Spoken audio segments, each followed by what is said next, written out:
Pelo sinal da Santa Cruz, livra-nos Deus, nosso Senhor, dos nossos inimigos. Em nome do Pai, do Filho e do Espírito Santo. Amém. O Deus que quer salvar todo ser humano esteja convosco. Bendito seja Deus que nos reuniu no amor de Cristo.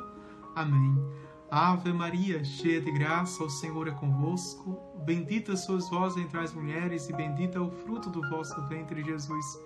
Santa Maria, Mãe de Deus, rogai por nós, pecadores, agora e na hora de nossa morte. Amém. Glória ao Pai, ao Filho e ao Espírito Santo, como era no princípio, agora e sempre. Amém. Santo anjo do Senhor, meu zeloso guardador, se a ti me confio a piedade divina, sempre me rege, me guarda, me governa, me ilumina. Amém. O número do nosso catecismo é o 355. O parágrafo é o 6º, que fala do homem. Vamos para este número. Deus criou o homem à sua imagem. A imagem de Deus o criou. Homem e mulher os criou. Gênesis capítulo 1, versículo 27. É a primeira frase, não é, deste número 355. Deus criou o homem à sua imagem. A imagem de Deus o criou. Homem e mulher os criou. O homem ocupa um lugar único na criação. Ele é a imagem de Deus. Primeiro, em sua própria natureza, une o mundo espiritual e o mundo material. Segundo, e criado homem e mulher. O terceiro, Deus o estabeleceu em sua amizade. Esse número 355 é uma espécie de introdução e índice. Este primeiro é o inciso primeiro. O segundo, vejam, em sua própria natureza, é o inciso segundo. O terceiro, Deus o estabeleceu, é criado homem e mulher, terceiro inciso, e Deus o estabeleceu em sua amizade, é o quarto inciso. O que vamos ver, o que vem agora à frente, tá certo? Mas já na primeira frase, o catecismo deixa claro isto. Fomos criados à imagem de Deus. E porque fomos criados à imagem de Deus, somos, vejam, na criação primordiais. Temos um lugar único na criação. Vamos ver o primeiro inciso, a imagem de Deus, o homem. 356.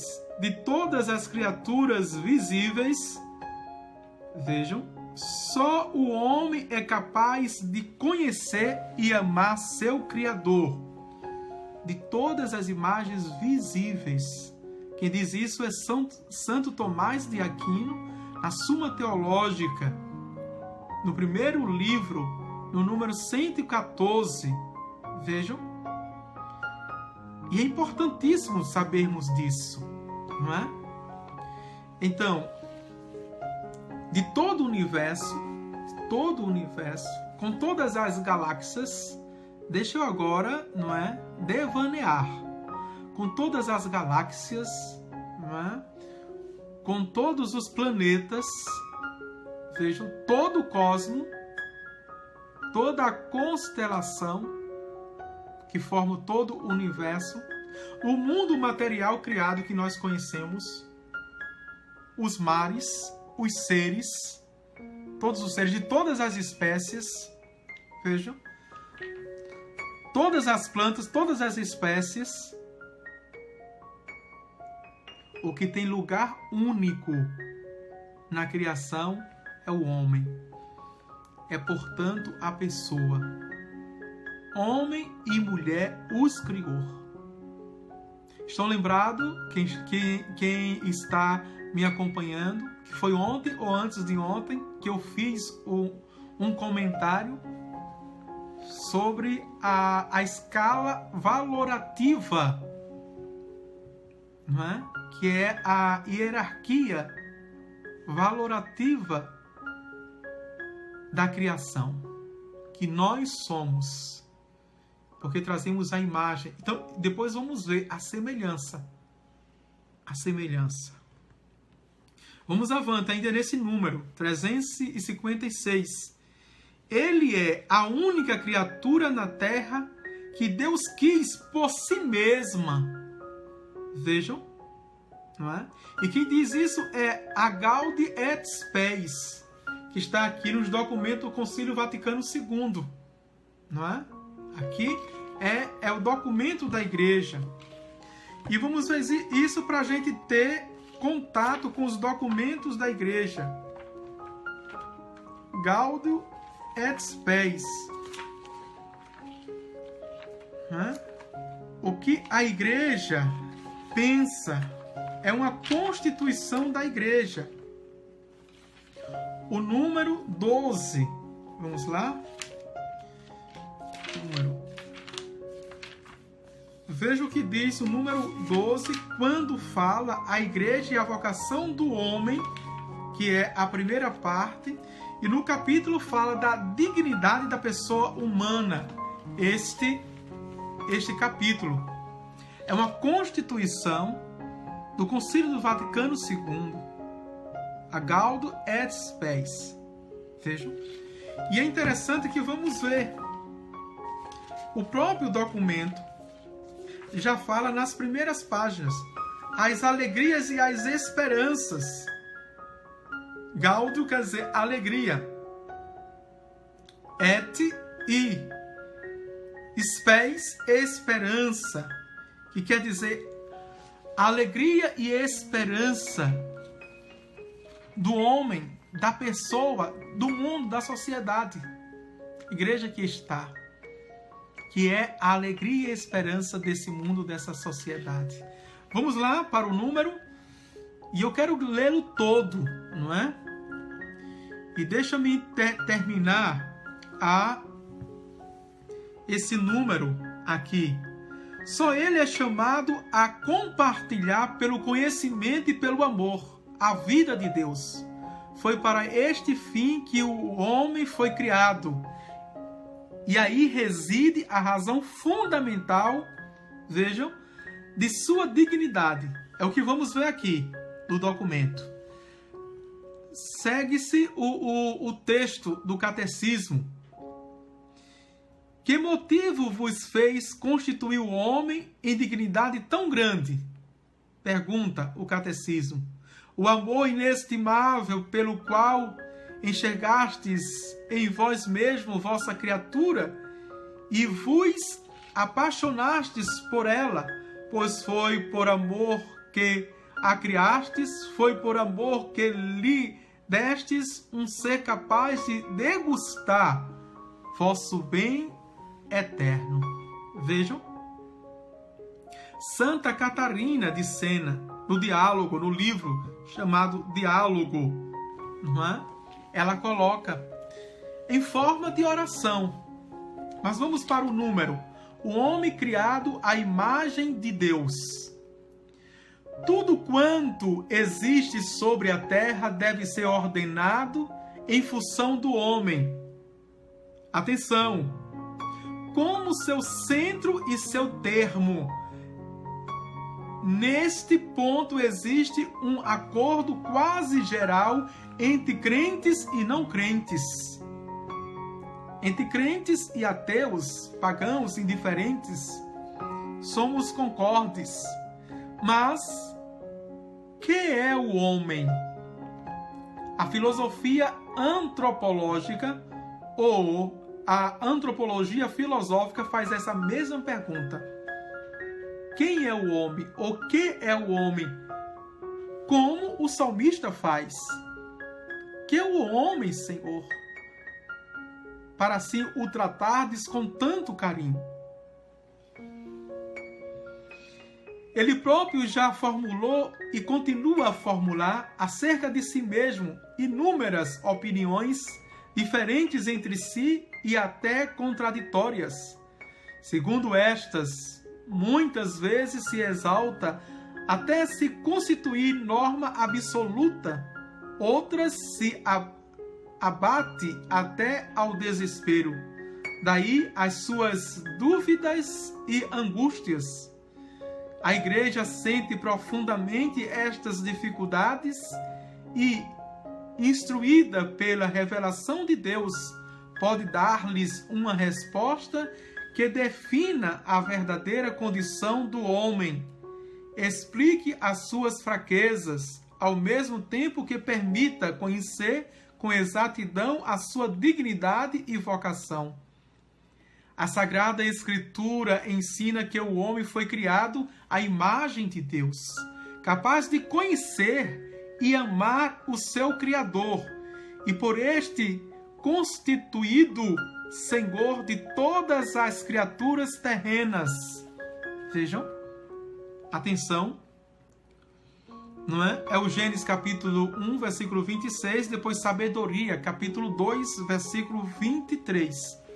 O homem que é capaz de conhecer e amar e conhecer. Aqui a gente tem, não é, a dupla tradição, uma no século XII, com o doutor angelical, que é Santo Tomás de Aquino, que disse conhecer para amar. Depois, séculos depois, 4 séculos depois, no século XVI e no século XVII, vem Santa Teresinha do Menino Jesus, que diz, prefiro amar para conhecer. Mas o homem é capaz de conhecê-lo racionalmente, razoavelmente, e de amá-lo também. Temos aqui a dupla tradição. Vejam. E por isso, não é? Vejam aqui. E por isso tem nas mãos, vejam, e por este constituído Senhor de todas as criaturas terrenas, para as dominar e delas se servir, dando glória a Deus. Como diz o Eclesiástico, capítulo 17, versículo de 3 a 10. Então, toda a criação, né, está a serviço do homem. Um homem crente, viu? Um homem razoavelmente temente a Deus, que não corrompa a criação, que não explore por explorar, mas que deve sobreviver dela. A criação é a maior expressão da providência de Deus na vida do homem, que tem a sua imagem, que é capaz de conhecê-lo e é capaz de amar o Criador e se servir dessa criação da glória a Deus, como diz, não é? São Leão Magno, como diz Santo Ambrósio, que a glória de Deus é ver o homem vivo. Que é o mortal para dele te lembrares, e um filho de Adão, que venhas visitá-lo, o fizeste pouco menos que um Deus, coroando de glória e beleza, para que domine as obras de tuas mãos, sob os seus pés tudo colocaste. É o homem sábio, o salmista, capítulo 8, versículos de 5 a 7. Vejam, Deus, porém, não criou o homem sozinho. Desde o princípio criou-os, varão e mulher. Atenção, não é? Gênesis, capítulo 1, versículo 27. E a sua união constitui a primeira forma de comunhão entre pessoas. Homem e mulher os criou, e a união do homem e a mulher constitui, vejam, constitui a própria forma e a primeira forma de comunhão entre as pessoas. Pois o homem, por sua própria natureza, é um ser social que não pode viver sem desenvolver as suas qualidades, sem entrar em relação com os outros. Como também lemos na Sagrada Escritura, Deus viu todas as coisas que fizera e eram excelentes. Gênesis capítulo 1, versículo 31 e seguinte. Veja que maravilha, não é? Depois o documento, no número 13, vai dar continuidade, mas agora na perspectiva do pecado. O pecado, né, entra para tirar essa dignidade humana. Depois vamos ler. Excelente o livro. E este livro tem nas Paulos, viu? Tem todos os documentos aqui do Concílio Vaticano II. Não é? São constituições, decretos. Vejam. Vamos avante. 357. Por ser a imagem de Deus, o indivíduo humano tem a dignidade de pessoa. Olha, por ser a imagem de Deus, temos a dignidade de pessoa. O que é pessoa? É porque tem a imagem de Deus. Olha o conceito tão sereno, o conceito tão simples, o conceito tão autêntico que o nosso catecismo dá.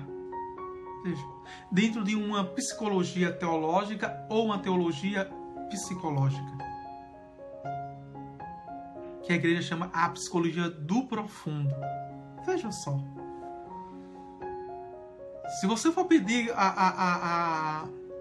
for examinar qualquer manual de psicologia, vai dar um conceito absurdo de pessoa. O Catecismo da Igreja Católica diz claramente, veja, dentro de uma antropologia filosófica ou uma teologia antropológica. Me desculpe se estou falando termos, não é? Mas são esses termos técnicos mesmo. Vejam, que simplesmente o conceito de pessoa, porque ela tem a imagem de Deus. E aí a gente já distingue, porque as outras criaturas visíveis não são pessoas, porque nelas não há a imagem de Deus. Ser pessoa. Você sabia disso? São descobertas, vejam, úteis para a nossa vida, não inúteis.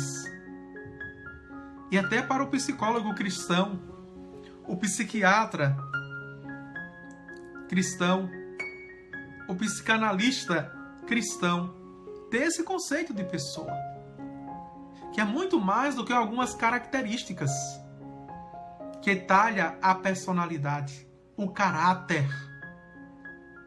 Muito mais. Vamos avante.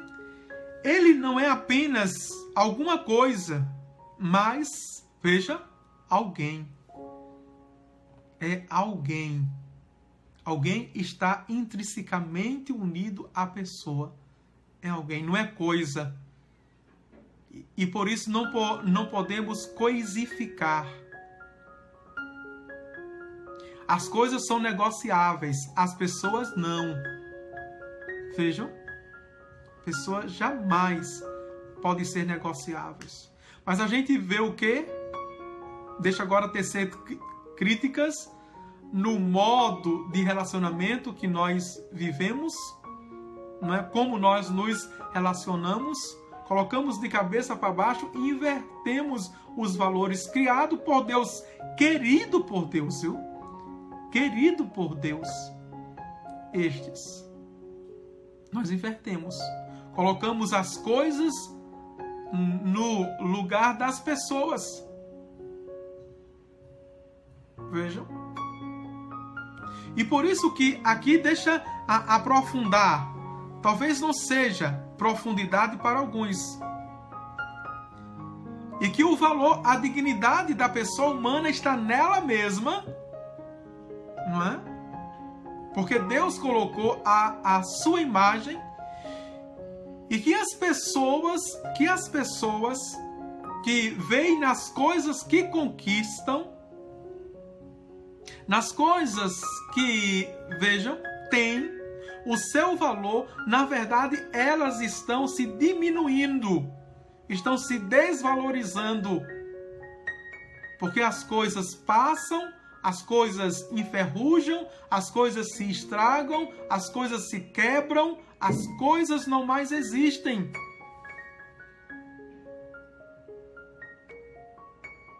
E por isso elas não podem me valorizar ou me desvalorizar. Não, eu não sou mais ou menos por aquilo que eu tenho, mas por aquilo que eu sou de fato. E sem títulos, viu? Sem agregar, porque há dignidade. Eu posso não ter nenhum título, né? Posso não ter agregado socialmente, ser um anônimo, mas tenho toda a dignidade como todos têm diante de Deus, no sentido de que eu tenho a sua imagem e semelhança. Amém? Vamos avante. Vejam aqui.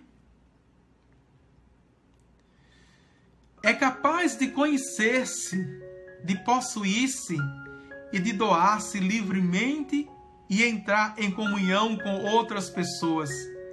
E é chamado por graça a uma aliança com seu Criador, a oferecer-lhe uma resposta de fé e de amor que ninguém mais pode dar em seu lugar. Vejam, aqui a gente entra na psicologia. Na psicologia, vejam, na sociologia, na filosofia, na teologia e na questão particular, pessoal, na íntima união e relacionamento com Deus. Ninguém pode dar resposta ao chamado de Deus por você. Ninguém pode, portanto, vejam, exercer a sua missão por você. Ah, deixa eu ajudar aqui, não é? Essa cruz é muito pesada. Deixa eu levar um pouquinho. Não, meu irmão. Essa missão está muito difícil. Deixa eu fazer. Não, meu irmão. Essa palavra é dura demais. Quem pode dar resposta? Você, meu irmão. Deus lhe chamou.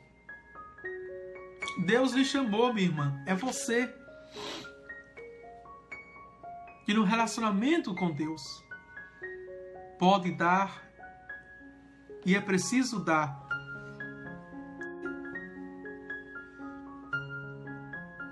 Quem é, pois, o ser que vai vir à existência cercada de tal consideração? É o homem, grande e admirável figura viva, mais precioso aos olhos de Deus do que a criação inteira. É o homem, é para ele que existe o céu e a terra, e o mar, e a totalidade da criação. E é a salvação dele que Deus atribuiu tanta importância que nem sequer poupou seu Filho único em seu favor, pois Deus não cessou de tudo empreender para fazer o homem subir até ele e fazê-lo sentar-se à sua direita. É extraordinário isso aqui. Vejam, São João Crisóstomo, no sermão aos gentios, diz isso. Já diz isso para todos nós. E aqui vejam o quanto nós somos ricos, que é uma diferença da compreensão de riqueza que o mundo tem, que é a compreensão do acúmulo.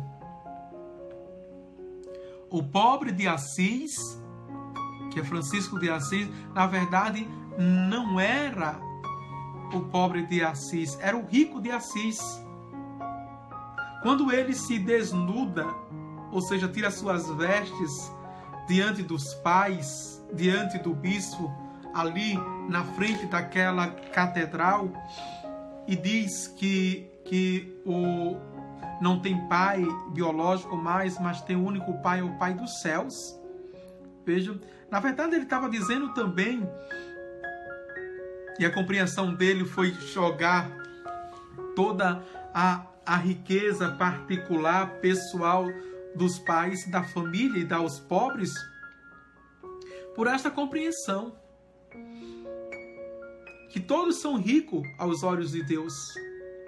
E por isso que quando a igreja aconselha a partilha, a solidariedade, a comunhão até mesmo dos bens, né? E a expressão dos Atos dos Apóstolos, capítulo 2, versículo 42 a 48, que os cristãos tinham tudo em comum, dividiam os seus bens com alegria, de tal forma que ninguém passava necessidade, e impactava os pagãos e os gentios, até mesmo os judeus, que comentando diziam: vejam como eles se amam. É a maior, expressão e manifestação dessa compreensão que tudo foi criado para o homem. A verdadeira riqueza foi criada para o homem. Josilda diz, deixa eu ver, a criação está destinada, dirigida ao homem, imagem de Deus, chamada a uma relação pessoal com ele.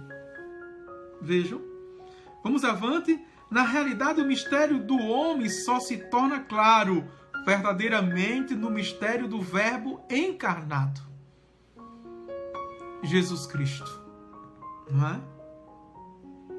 Que na Gaudium et Spes, capítulo 22, número 22, nós vemos isso. Não vamos ler esse número porque é claríssimo demais.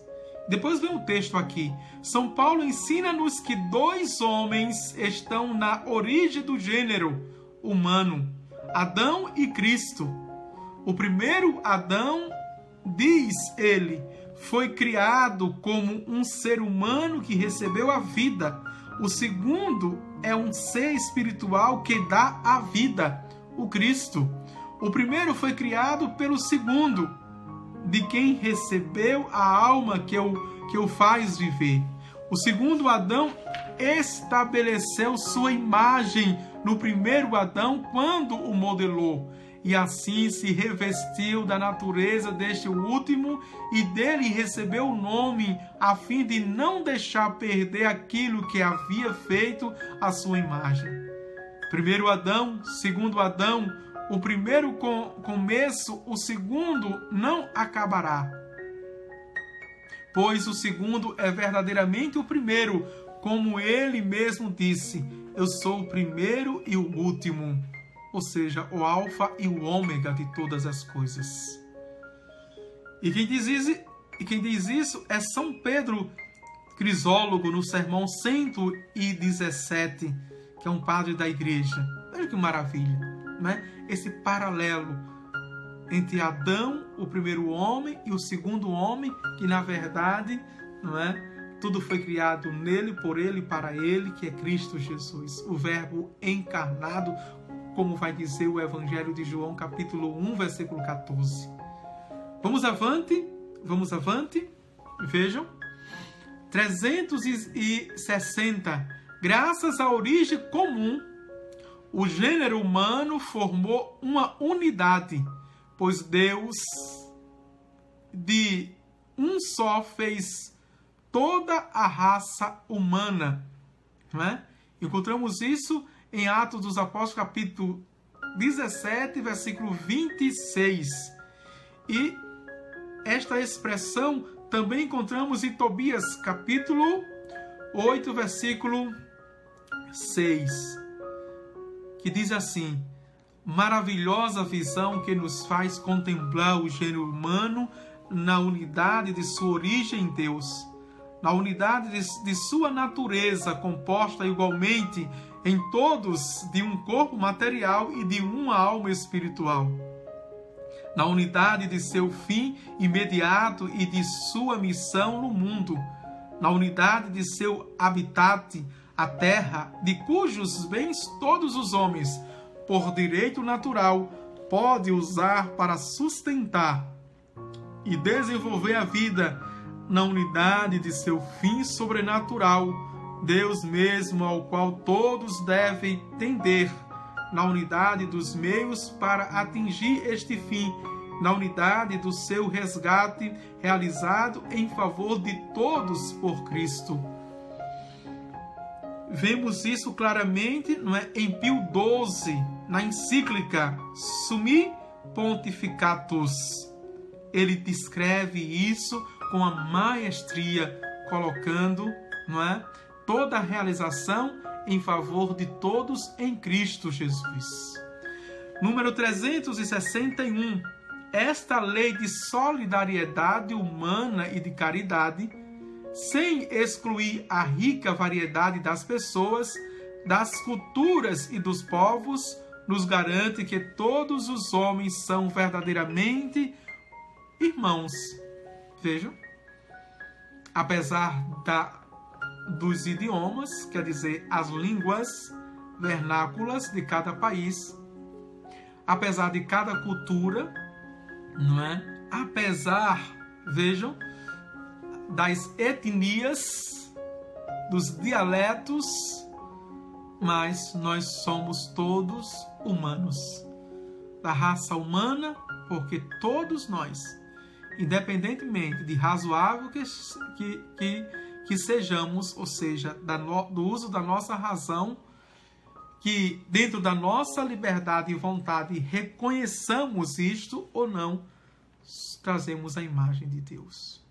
Não existe um humano sequer, sendo humano verdadeiramente, que não tenha a imagem de Deus. Ou seja, que não seja pessoa.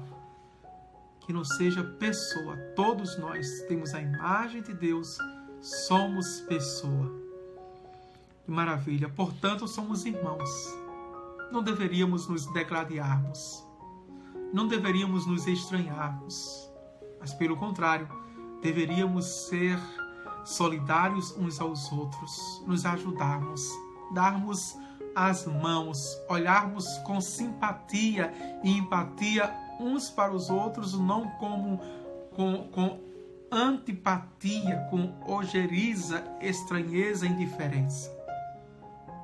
Porque mesmo aquilo que você tem materialmente, visivelmente, que conquistou, mas todos nós somos ricos, porque todos nós, a criação foi feita para todos nós. Essa é a compreensão. Veja como, e aqui eu quero destacar e frisar, como o catecismo da Igreja Católica é libertador. Não é uma teologia da libertação, mas nesse sentido é libertador. Quer dizer, a teologia pura, genuína da nossa igreja é libertadora, minha gente. Veja que evolução é isso aqui, esse pensamento. Sobretudo no mundo, né, do latifúndio. Sobretudo no mundo do acúmulo. Sobretudo nesta sociedade capitalista, neoliberal. Veja que de fato, não é? O eudaimon, o Deus do dinheiro, quer administrar e legislar todas as coisas. Vejam, é atualíssimo o catecismo, essa teologia do catecismo, que é a igreja, que é a teologia do magistério, que aure da Sagrada Tradição, com os fundamentos da Sagrada Escritura, que é a palavra de Deus para nós. Não é? A palavra de Deus para nós. Veja como isso é atual quando nós recebemos uma fortíssima catequese e catequese da igreja. Vejam, na China, o que é que está acontecendo? O governador está prendendo sacerdotes e bispos. que não comunga com o comunismo lá fechado, não é? Muitos estão morrendo, os sacerdotes estão sendo presos. Os bispos também. Em pleno século XXI, minha gente. Em pleno século XXI. Não é uma coisa que ficou no século XVIII para o início do século XIX. Em pleno século XXI. País, não é? Totalitários. Comunistas. Quer dizer, não é a teoria da conspiração. O comunismo existe, fez mal, e a história está aí, e ainda está fazendo mal, está ceifando vidas. Tolhe a nossa liberdade, como alguns estados aqui dentro do nosso país querem ser estados totalitaristas, não é? Quer mandar e desmandar na vida livre o direito de ir e vir do cidadão, que está dentro da nossa Constituição. Veja, como nos faz refletir o Catecismo da Igreja Católica, não é? E aí cai por terra aquela visão que o Catecismo da Igreja Católica é uma mentalidade, veja, que ficou na Idade Média, não é? É uma mentalidade muito retrógrada, veja, e que atrapalha os avanços de uma sociedade, de uma civilização, de uma, veja, pós-modernidade que está aí avançando, né, numa tecnologia de ponta assustadora e, sobretudo, nos avanços da medicina, porque a teologia moral e ética, não é, coíbe, atrasa com os avanços da medicina. A igreja ainda hoje é acusada que a medicina não está mais avançada por causa dos controles. A igreja nunca vai aceitar uma medicina que é criminosa, que é assassina. Desde o juramento de Hipócrates, não é? Que o profissional da saúde, sobretudo o médico que faz o juramento, de ser pró-vida, não contra a vida, não é? Até uma medicação, vejam, não administrar nenhuma medicação que seja criminosa. Jamais. Então, a igreja não vai ser nunca a favor do aborto, nunca a favor da eutanásia, veja, nunca a favor de qualquer contraceptível que coíbam, inibam o desenvolvimento, não é? Controle de natalidade para esses anticoncepcionais. Não, nunca vai ser a favor.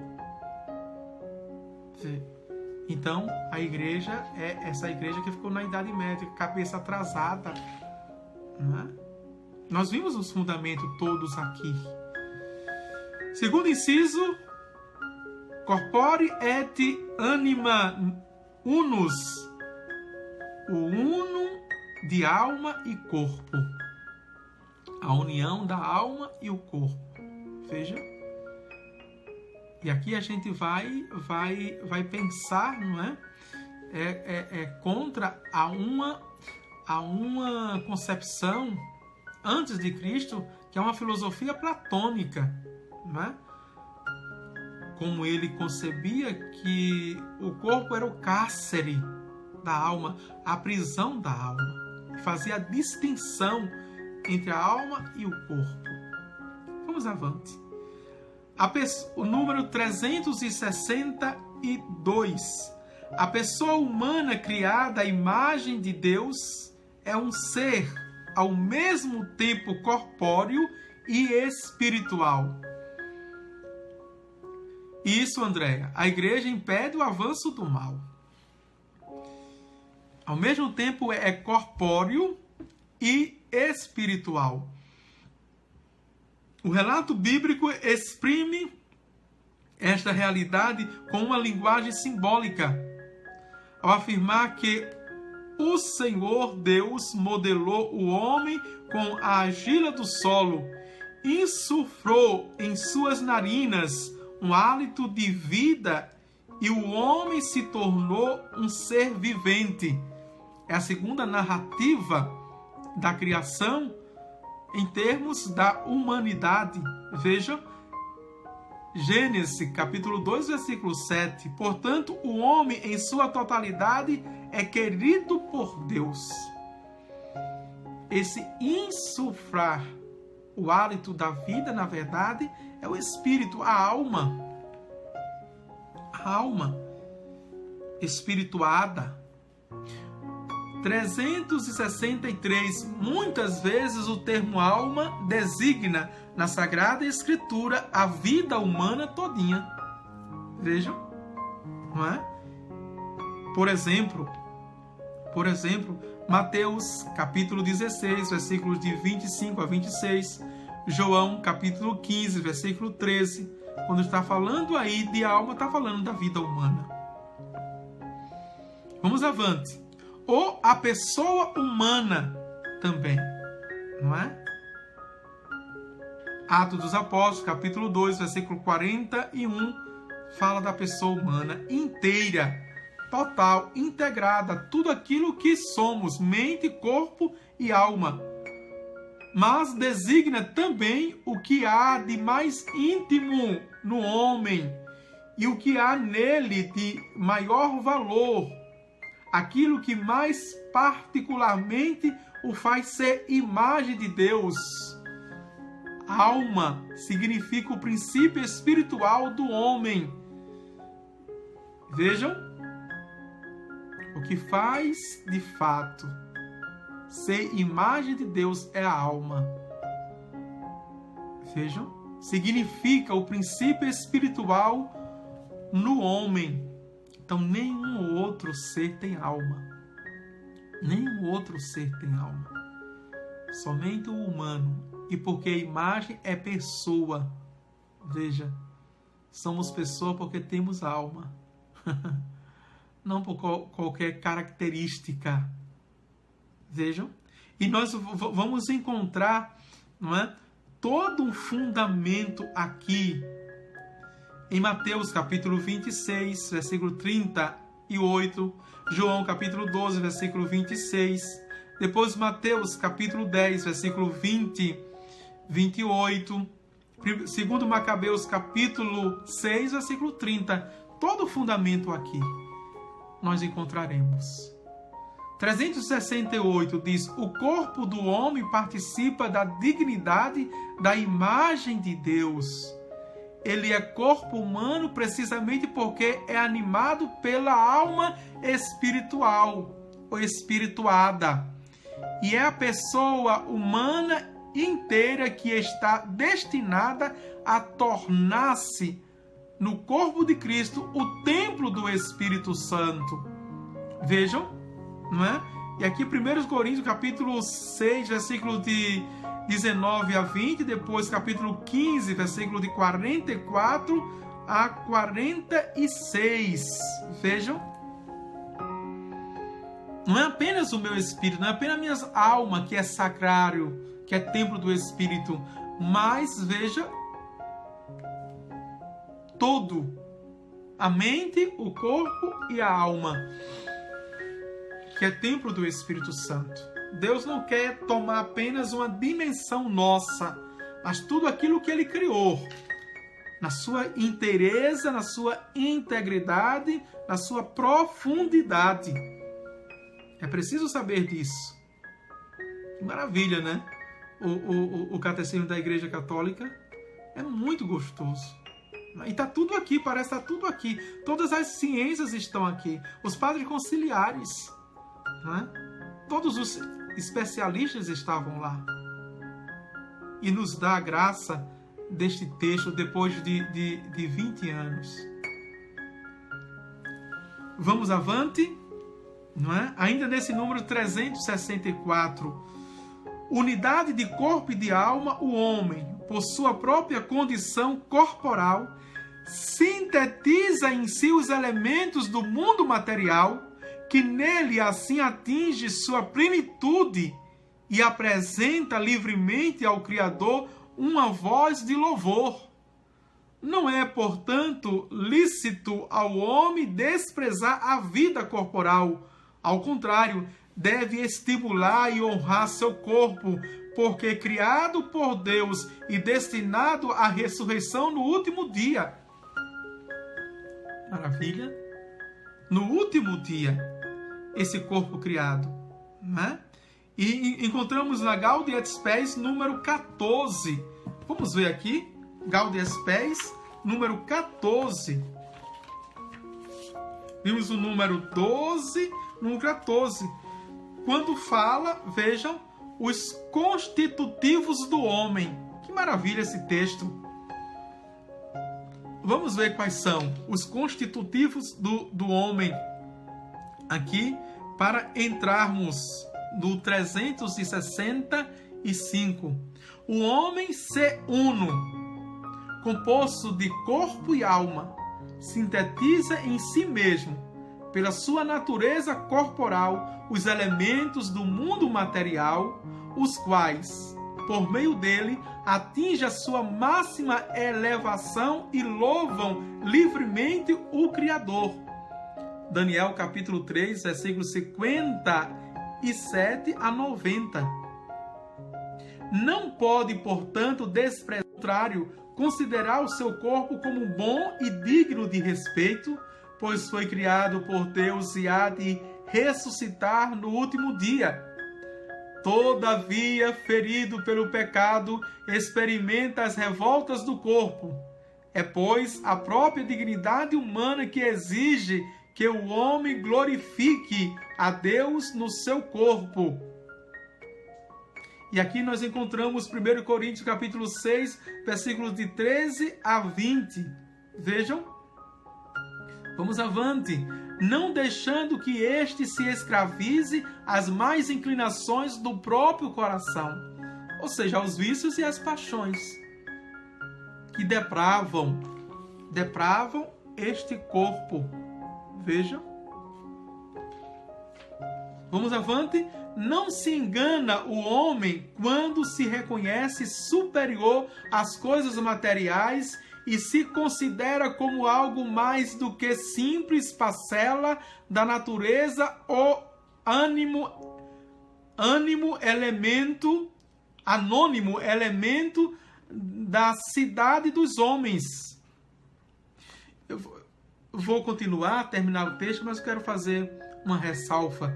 Vejam. Pela sua interioridade, transcende o universo das coisas. Tal é o conhecimento profundo que ele alcança quando reencontra no seu interior, onde Deus que perscruta os corações. E aqui, 1 Reis, capítulo 16, versículo 7. Depois Jeremias, capítulo 17, versículo 10. O espera, e onde ele, sobre o olhar do Senhor, decide da própria sorte, ao reconhecer, pois, em si uma alma espiritual e imortal, não se ilude com uma enganosa criação imaginativa, mero resultado de condições físicas e sociais. Atinge, pelo contrário, a verdade profunda das coisas. Vejam. E é interessante. É, pois, a própria condição humana que exige que o homem glorifique a Deus no seu corpo, não deixando que este se escravize às más inclinações do próprio coração. E aqui é espetacular. Se toda a raça humana, vejam, se toda pessoa, portanto, que se concebe imagem de Deus,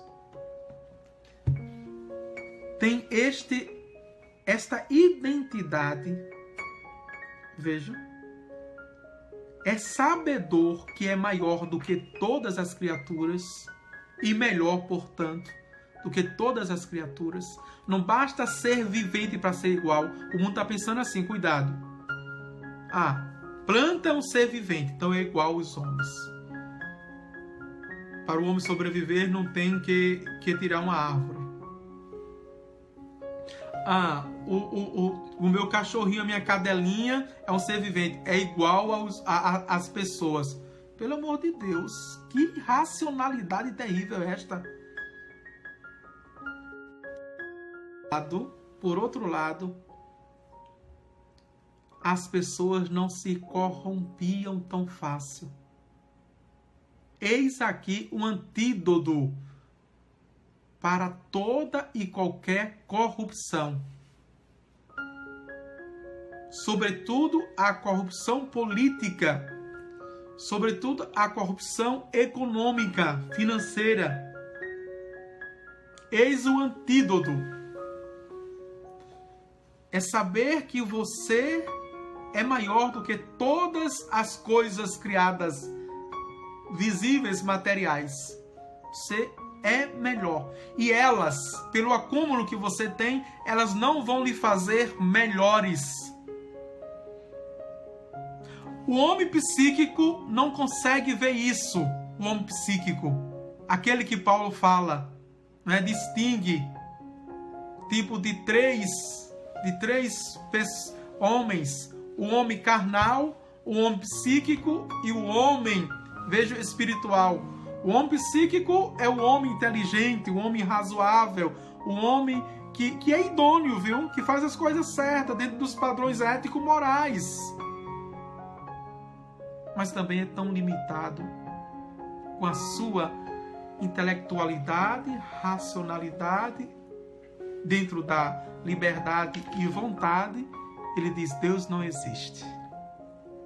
É o homem super-homem de Nietzsche. Niilismo, não é? A morte de Deus. Esse homem decreta a morte de Deus. O homem carnal é aquele homem instintivo, não é? É o homem que age por impulsos dos seus vícios e as suas paixões. É o homem materialista, 100% falando, certo?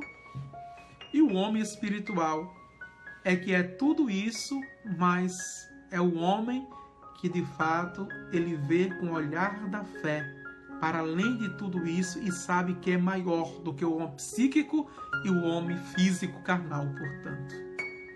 É o homem aquele que agrada a Deus. Aquele que agrada a Deus. Vamos avante. 365.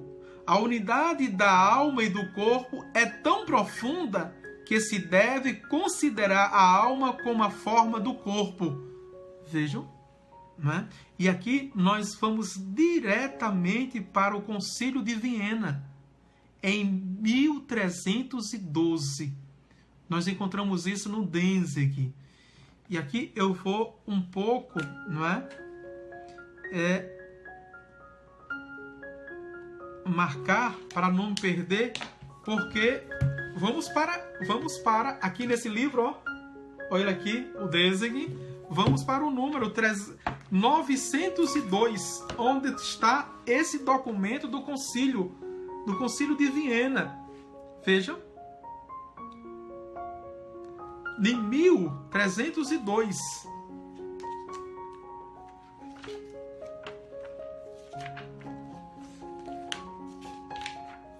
Está aqui. Olha o que diz. Quando fala justamente dos erros atribuídos a Pedro, João, Olive, não é? As suas heresias. E nesse número vai falar da alma como forma do corpo. Vamos ver o que foi estabelecido já. E, portanto, é dogma, viu? Já é dogma da igreja. Vejam. Outro sim, sempre com o consenso do referido Santo Concílio, reprovamos como errônea e contrária à verdade da fé católica toda doutrina ou tese que afirme temerariamente que as substâncias da alma racional ou intelectiva não é verdadeiramente por si a forma do corpo humano, ou suscite dúvida a esse respeito, e para que seja conhecida por todos a verdade da pura fé e fechado o caminho a todo erro, definimos que qualquer um que no futuro ouse afirmar, defender ou sustentar com pertinácia que a alma racional ou intelectiva não é a forma do corpo humano, por si essencialmente deve ser considerado herege. Vamos avante.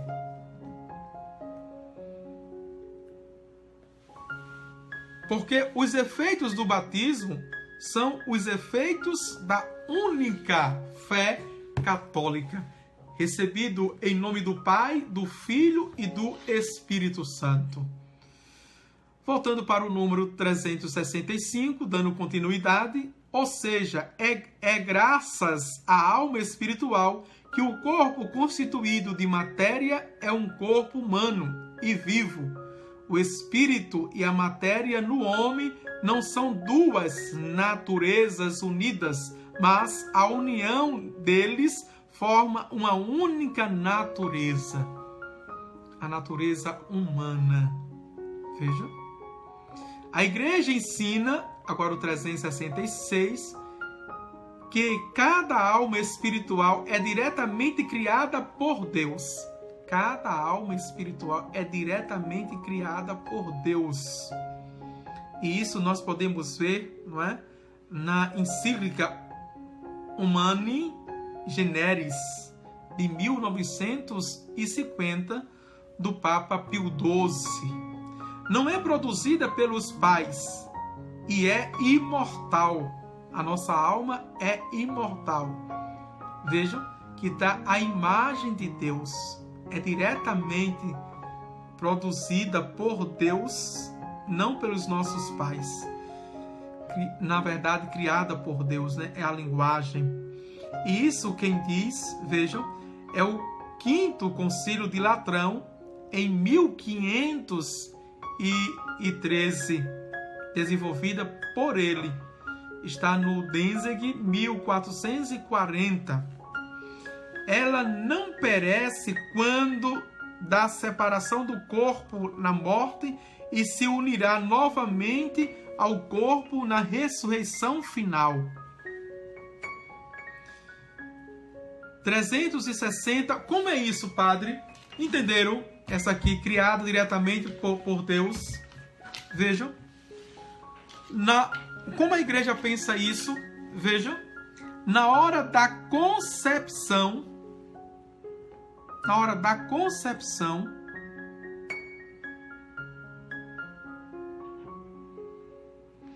a psicologia do profundo já, né, diz que passa um facho de luz, que é a psicologia do inconsciente. E esse facho de luz é a alma criada direta por Deus, que é colocado no embrião, que vai se tornar feto. Porque a igreja é contra ao aborto?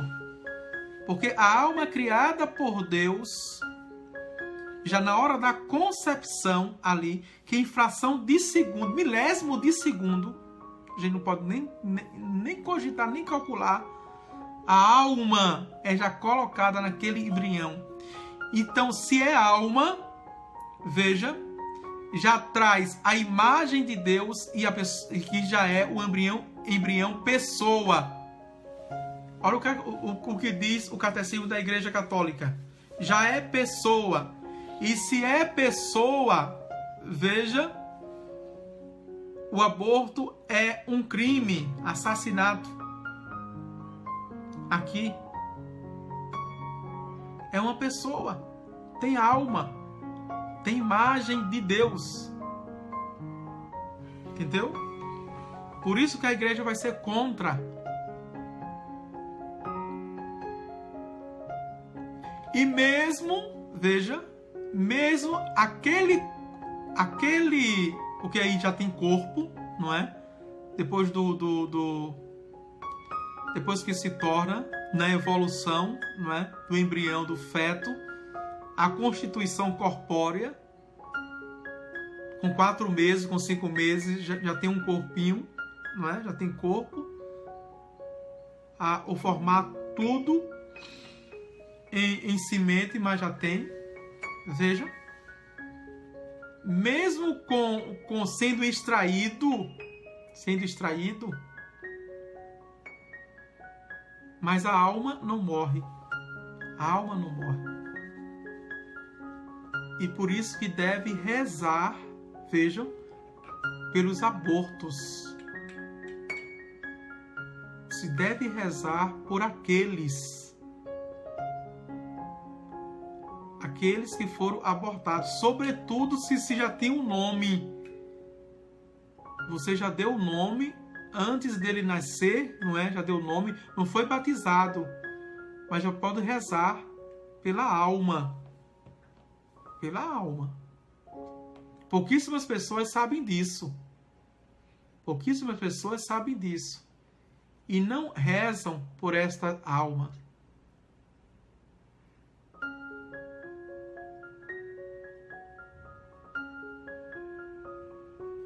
Eduardo Lins.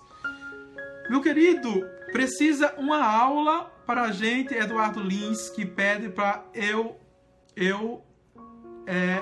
comentar toda a obra. Comentar toda a obra ou uma parte da obra. O que você tem dúvida nesta obra, a Divina Comédia? Tá certo? Numa outra aula eu posso comentar. Ok?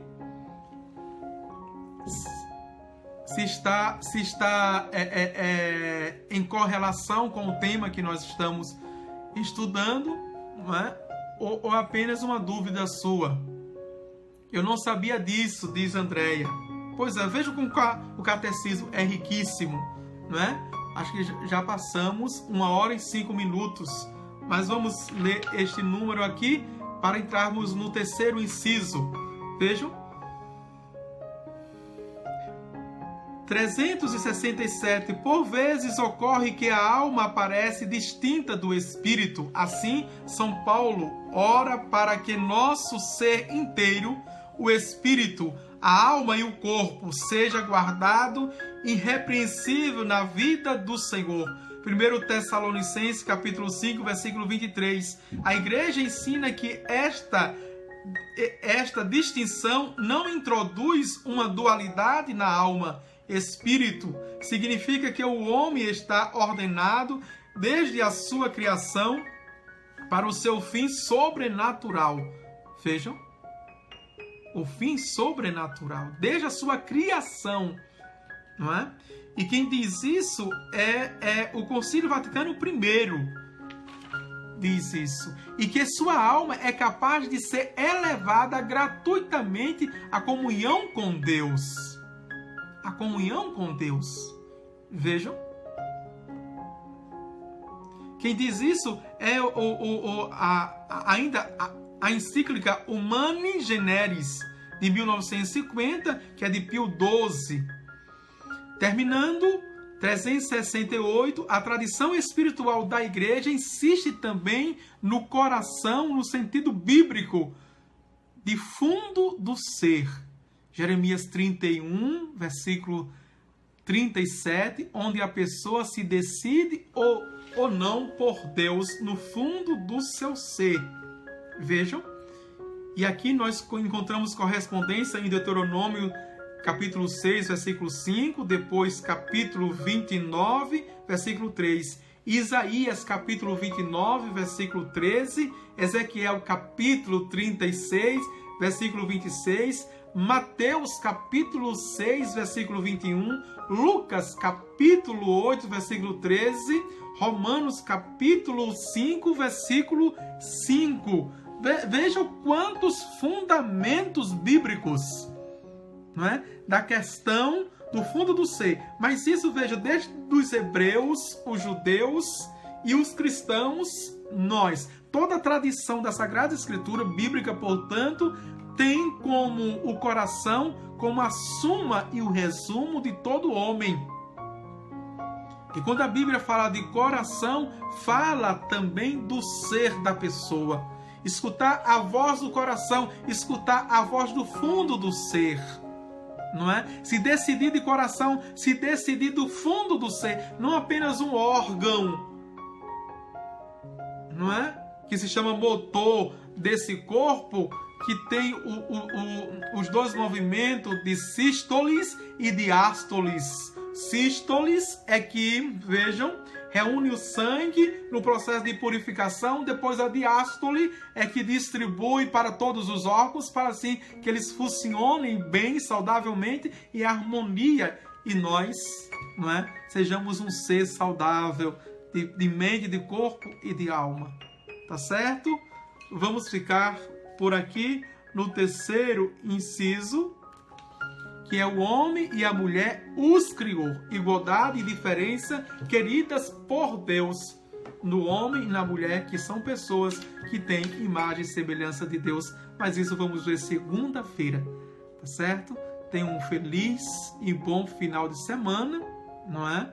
Amanhã, que é sábado, nós vamos voltar com o curso de liturgia. Aulas 9 horas da manhã e à tarde às 13h30.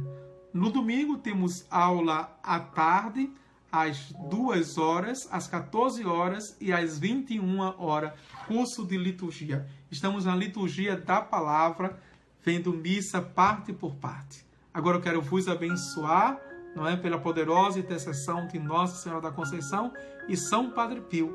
Abençoe-vos Deus Todo-Poderoso, o Pai, o Filho e o Espírito Santo. Amém.